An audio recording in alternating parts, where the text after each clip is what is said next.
Middle east में जारी जंग से सऊदी अरब, यूएई समेत अरब के कई देश सीधे तौर पर प्रभावित। इस बीच धोखेबाज पाकिस्तान दुनिया के सामने एक बार फिर से बेनकाब हो गया है। पाकिस्तान सऊदी अरब के साथ उस समझौते को भूल गया जो उसने पिछले साल किया था।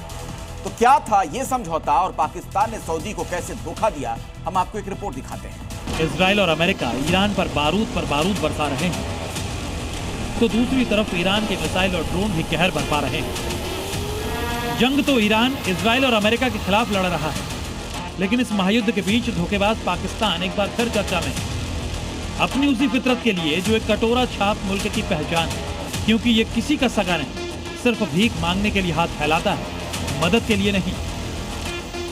पाकिस्तान ने एक बार फिर सऊदी अरब के साथ ऐसा ही किया, जहां ईरान मिसाइल बरसा रहा है, लेकिन मुनीर और शहबाज के मुंह में मानो दही जमी।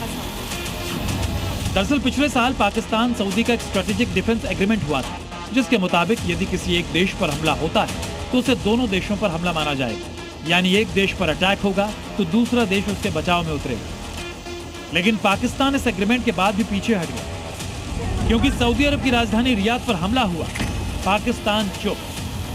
शिट। सऊदी में तेल की सबसे बड़ी कंपनी पर हमला हुआ, पाकिस्तान चुप। सऊदी अरब के जॉर्डन सीमा के पास मिसाइल और ड्रोन बरसा, पाकिस्तान चुप। सऊदी अरब पर ताबड़तोड़ अटैक के बाद भी पाकिस्तान ने ना कोई क्लियर स्टैंड लिया और ना ही युद्ध में कोई मदद।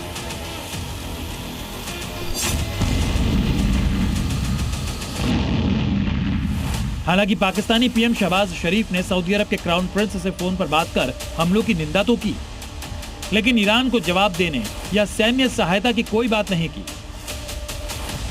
अब यह भी समझ लीजिए कि आखिर पाकिस्तान ने सीधे जंग में शामिल होने का ऐलान क्यों नहीं किया।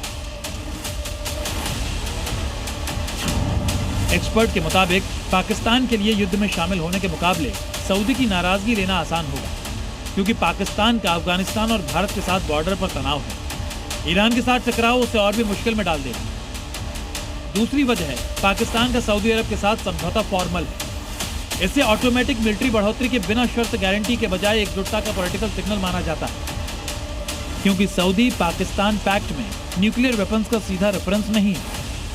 उधर ईरान में खामेनेई की मौत के बाद पाकिस्तान में गुस्से की आग भड़की हुई है। साथ ही ईरान भी पहले ही वार्निंग दे चुका है कि अगर उस पर हमले के लिए पाकिस्तान के एयर स्पेस का इस्तेमाल हुआ तो उसका मिसाइल भी रेडी है।